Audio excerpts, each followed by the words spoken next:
ہم تھوڑی کسی کو مرتد و کافر بنا رہے ہیں، جو بن رہا ہے معاذ اللہ تو جو بن جائے تو اس کا نام تعارف کے طور پر یہ رکھا جائے گا، اور جو نہیں بنے گا اس کا تعارف کا نام مومن اور مسلمان ہی رہے گا۔ ہم نے تھوڑی بنایا۔ ظلم دیکھیے، آپ غلطی کر رہے ہیں، چوری کی، اور جب دفاع کٹ رہی ہے کہ یہ چور ہے تو ظلم کہتے دیکھو چور کہہ دیا جی، چور کہہ دیا، تو ہی تو چوری کر رہا تھا، تجھے چور نہ کہے تو کیا سہوکار کہے؟ ظلم یہ ہے امام احمد رضا کے خلاف جو پروپیگنڈا ہو رہا ہے، وہ یہ کرتے ہیں کہ جناب کافر کہہ دیا، کافر کہہ دیا۔ ارے جو ابو جہل تھا تو اس کو کافر نہ کہتے تو کیا امام کہتے؟ جو یہ بات کہے، یہ مسکرانے کی بات نہیں، یہ ایمان و کفر کی بات ہے۔ میں آپ سے زیادہ سنجیدہ طبیعت کا آدمی ہوں، لیکن کہنے کا مقصد یہ ایمان اور کفر کی بات ہے، اس میں مزاج اس اعتبار سے ہونا چاہیے۔ یہ اہل حق کے خلاف پروپیگنڈا ہے۔ کہا جاتا ہے امام احمد رضا نے جناب مشین چلائی ہے کفر کی۔ میں پوچھتا ہوں کہ جو یہ کہے کہ خاتم النبیین کا معنی آخری نبی نہیں، حضور کے بعد نبی آ سکتا ہے، اس کو کیا کہیں گے آپ؟ بولیے کیا کہیں گے آپ؟ یہی تو امام احمد رضا نے کیا، اور کیا کیا؟ جو یہ بات کہے کہ رسول اللہ کی ذات پر عالم الغیب کا اطلاق اگر کیا جانا بقول زید یہ بات صحیح ہے تو یہ دو حال سے خالف نہیں۔ دریافت طلب امر یہ ہے کہ جناب دریافت طلب امر یہ ہے کہ جو رسول اللہ کے لیے علم غیب ثابت کیا جاتا ہے، ایک کوئی کہہ رہا ہے جو تھانوی نے لکھا کہ رسول اللہ کے لیے جو علم غیب جو ثابت کیا جا رہا ہے، اگر اس سے کل سب کا علم مانا جائے یا تھوڑا، اگر سب کا مانا جائے تو یہ تو رسول اللہ کو حاصل نہیں رہا، تھوڑا تو اس میں رسول اللہ کی کیا تخصیص؟ ایسا علم غیب تو زید، عمر، بکر، مجنون، بہائم سب کو حاصل ہے۔ تو یہ قرآن کا ترجمہ ہے یا کفر ہے؟ یہ کیا ہے؟ یہی تو امام احمد رضا نے کیا، اور کیا کیا؟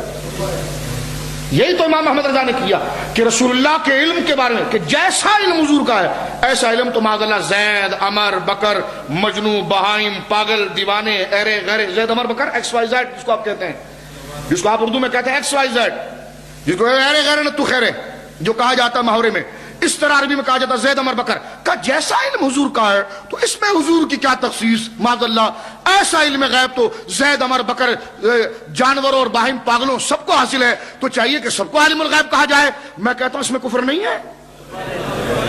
تو امام احمد رضا نے یہ حکم واضح کیا۔ امام احمد رضا نے کسی کو کافر بنایا نہیں، وہ کافر خود بنائے، آپ نے حکم واضح کیا۔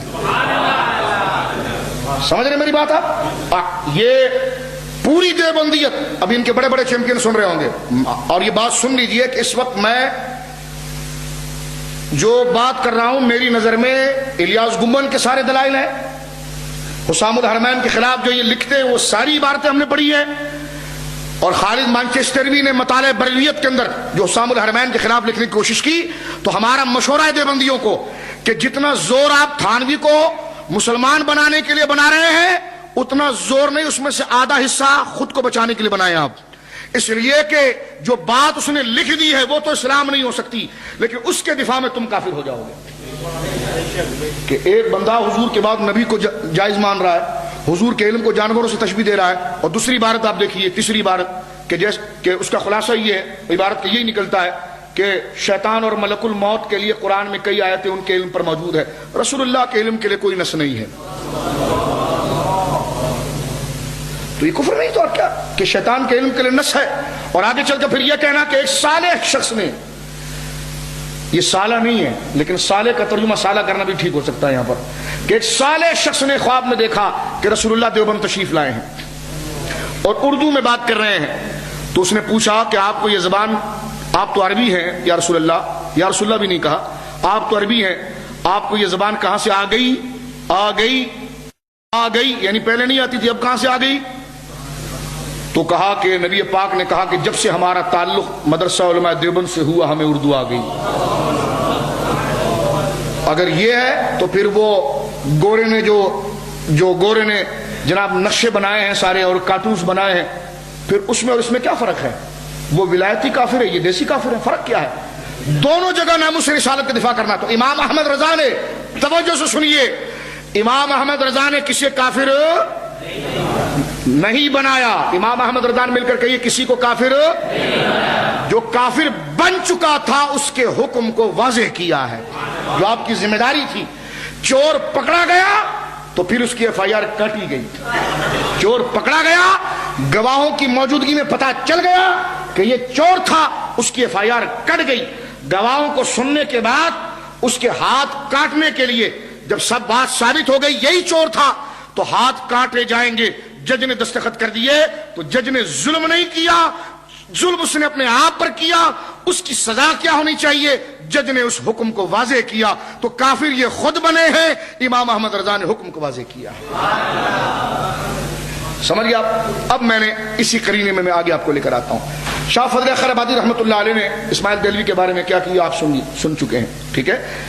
اس بات کو جو میں کر رہا ہوں اگر یاد رکھیں گے نا آپ تو یہ چاہے جیسے شکاری بن کر وہی پرانا جال لے کر آئے یہ آپ پر ڈال نہیں سکتے۔ اس تاریخ کو آپ ذرا سنیے۔ اب اختلاف کی بنیاد کیا بن رہی ہے، ذرا توجہ رکھیے گا یہاں پر، اختلاف کی ٹھیک ہے بنیاد کیا بن رہی ہے۔ میں نے آپ کے سامنے پیش کیا کہ جب 1857 کا جناب جو ہے کہ 1856 اور 1857 کا یہ وار شروع ہو رہا ہے تو اس میں مسلمانوں کے جو بڑے بڑے علماء تھے ان کو پکڑ کر گرفتار کیا جا رہا تھا اور کئیوں کو شہید کیا جا رہا تھا۔ تو حاجی امداد اللہ مہاجر مکی رحمۃ اللہ تعالی علیہ جن کا ایک بہت بڑا حلقہ تھا، بڑے احباب تھے ان کے، بڑے مریدین تھے ان کے پیچھے ایجنسیاں لگ گئی کہ اس شخص کو قتل کریں، تو وہ ہجرت کر کے مکہ چلے گئے، اس لیے ان کو مہاجر مکی کہا جاتا ہے۔ اور ان سے پہلے جو ہجرت کر کے گئے ہیں وہ مولانا رحمت اللہ کریانوی، جن کی انگریزی میں اور عربی میں لکھی ہوئی کتاب تھی جس کا اردو ترجمہ تقی عثمانی نے کیا ہے، قرآن اور سائنس، اور اس میں انہوں نے کیا انہوں نے کہا جی یہ ہمارے دیوبندی تھے، مولانا رحمت اللہ کریانوی دیوبندی تھے، یہ جھوٹ ہے، وہ دیوبندی نہیں تھے۔ انہوں نے تقدیس الوکیل غلام دستگیر قصوری صاحب نے جو ارشیبت گنگوئی کی تکفیر کی ہے اس پر انہوں نے تخریج لکھی ہے، یہ جھوٹ ہے۔ میں آپ کی خدمت میں یہی گزارش کر رہا تھا مؤدبانہ طور پر، ایک اور چوری سے واضح ہو جائیں اور اپنے ذہن کو کھلا رکھیں، لٹریچر پڑھنے سے پہلے علماء سے رجوع کریں۔ دیوبندیوں نے ایک سازش یہ بنائی ہے کہ جو بہت بڑا عالم ہونا اپنے دور کا، جس کے علم کے سامنے تو یہ چھپکے سے پہلے اس کی تعریف کرنا شروع کرتے ہیں، بہت بڑے عالم تھے، بہت بڑے عالم تھے، تاکہ لوگ مانوس ہو جائیں۔ پھر دوسرے مرحلے میں کہتے ہیں کہ ہاں یہ تو ہمارے ہی تھے، یہ تو ہمارے ہی تھے۔ اور سنی کیا کرتا، وہ کہتا بس دانے پھینکو اور پڑھو وظائف، کیسے کپڑا بکے گا اور کیسے دھاگا بکے گا، اور اسے پتا نہیں کہ پیچھے سے اس کی پوری جڑیں کاٹی جا رہی ہیں، اور اس نے صرف کپڑا مارکیٹ، دھندا، وظائف، کسی بات میں اسے تاریخ سے، اپنے گھر سے کیا ہو رہا ہے، کیا کرنا، اس سے کوئی سروکار نہیں، اور کس خاموشی کے ساتھ یہودی چال کے اندر اس کی جڑیں کاٹی جا رہی ہیں۔ یہ وظائف، یہ اوراد تو اس مشن کو بچانے کے لیے تقویت حاصل کرنے کے لیے تھے، آج ہم ان وظائف کو اس مشن سے دور کرنے کے لیے پڑھ رہے ہیں، یہ ایسا نہیں ہونا چاہیے، سمجھ رہے؟ اس محاذ کو سنبھالنے کے لیے وظائف روحانی طاقت پیدا کرتے ہیں، وظائف بولیے، وظائف تو روحانی طاقت پیدا کرتے ہیں۔ تو یہ وظائف، اور میں کوئی وظائف کی مخالفت نہیں کر رہا، نہ مجھے وضاحت کی ضرورت ہے، نہ کوئی چیمپئن کھڑے ہو کے میرے آگے بول سکتا ہے، اس لیے کہ ہم نے اب اس گھر میں پیدا ہوئے ہیں الحمدللہ کہ جس میں سب سے پہلے ہم نے اپنے کان میں جو آواز اپنے باپ کی زبان سے سنی ہے وہ یا غوث المدد کی سنی ہے۔ تو ہمارے سامنے کوئی چیمپئن اس بات کو سمجھا ہی نہیں سکتا، میں جس تناظر میں سمجھا رہا ہوں اس فکر کو میری سمجھیں آپ، میں کسی چیز کی مخالفت نہیں کر رہا، بات سمجھا رہا ہوں، سمجھ رہے میری بات آپ؟ تو کوئی اس پہ چیمپئن بننے کی ضرورت نہیں ہے، میں یہ کہہ رہا ہوں کہ یہ وظائف اور اوراد جو ہیں یہ عقیدے کو بچانے کے لیے معاون اور ٹونک اور غذا بنتے ہیں۔ آج جس چیز کے لیے ہم نے اس کو استعمال کرنا تھا وہ چیز چھوڑ کر ہم ثانوی چیز کے لیے استعمال کر رہے ہیں، ایسا نہیں ہونا چاہیے۔ یہ محفلیں ہونی چاہیے، چادریں اوراد ہونی چاہیے، یہ روحانی غذا، قلبی صفائی، گناہوں کا کفارہ بنتے ہیں، لیکن اس کا ہدف جو ہے وہ جیب نہیں ہونا چاہیے، ایمان کی بقا اور سواد اعظم کے ساتھ جڑنے کی فکر ہونی چاہیے۔ سمجھ رہے میرا موقف آپ؟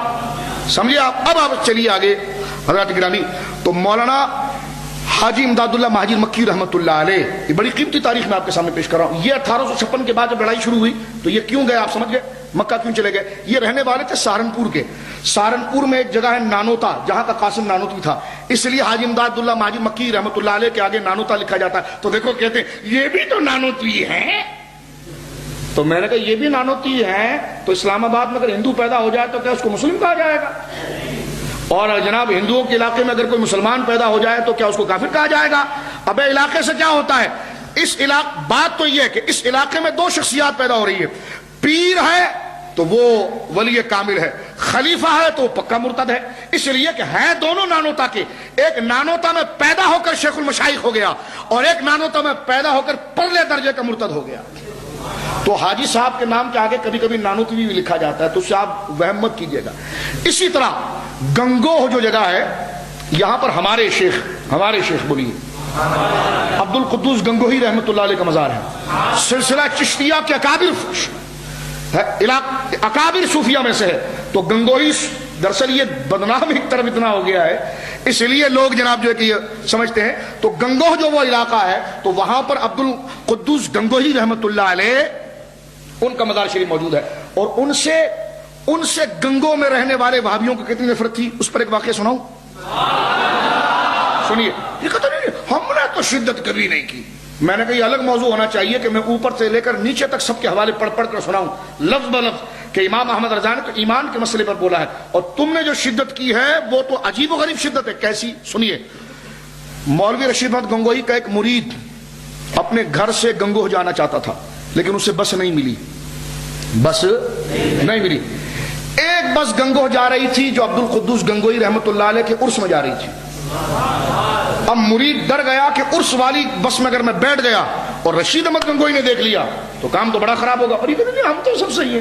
لیکن یہ دیکھیے، تم صحیح اس لیے کہ تمہیں دبایا گیا ہے، تمہارے زہریلی عزائم کو واضح کیا گیا ہے، اس لیے تم نے پالیسی چینج کی۔ نہیں تو نماز روزہ اور زکوٰۃ اور تاریخ جمیل، اور یہ ہم نے کہا یہ تم کرتے اس لیے کہ تمہیں پتا ہے کہ تم اپنے زہریلے نظریے لاؤ گے تو آگے رضوی شیر بیٹھے ہیں جنہوں نے تمہارے پول کھول کے رکھے ہوئے ہیں، تمہارے محاذ بتائے ہوئے ہیں۔ اور ہم کہتے ہیں وہابیوں کو جو ہو اس پوزیشن میں آ کر بات کرو۔ یہ کیا نماز روزے کی بات کرتے ہیں؟ بات یہ ہے کہ تم نے حضور کی توہین کی ہے، اس لیے تمہارے اکابر کافر ہیں۔ نماز روزے کو بیچ میں کیوں لاتے ہو؟ اب آپ دیکھیں گرو نانک پوری زندگی نماز پڑھتا تھا، گرو نانک کلمے پڑھتا تھا، گرو نانک اللہ سمت کا ورد کرتا تھا۔ آج گرو نانک کی اگر تکفیر کی جائے، اس کو برا کہا جائے، لوگ کہ نہیں جی حضرت وہ تو جناب حسین مدنی کے پیچھے بھی نماز پڑھی، اس نے پڑھی نہیں، ایک بات کر رہا ہوں میں ایسی۔ تو کیا اگر کوئی نماز پڑھے اور الگ سے کفر کرتا رہے اور شرکی عقیدہ رکھتا رہے تو کیا اس کو مسلمان بنانے کے نماز کی بات لائی جائے گی؟ تو بھائی اگر تمہارے مولوی نماز بھی پڑھتے تھے تو نمازوں سے کیا ہوتا ہے؟ نماز تو عبداللہ بن ابی بھی پڑھتا تھا، اور نماز تو وہ ایسے پڑھتے تھے کہ قرآن ان کے بارے میں کہتا ہے کہ وہ نماز پڑھتے تھے، وہ یہ کہتے تھے ہم اللہ کو مانتے ہیں، رسول کو بھی کلمہ پڑھتے ہیں اور ہم آخرت کو مانتے ہیں، لیکن اللہ فرماتا محبوب ان کے دل میں کچھ اور ہے، ان کی زبان پر کچھ اور ہے۔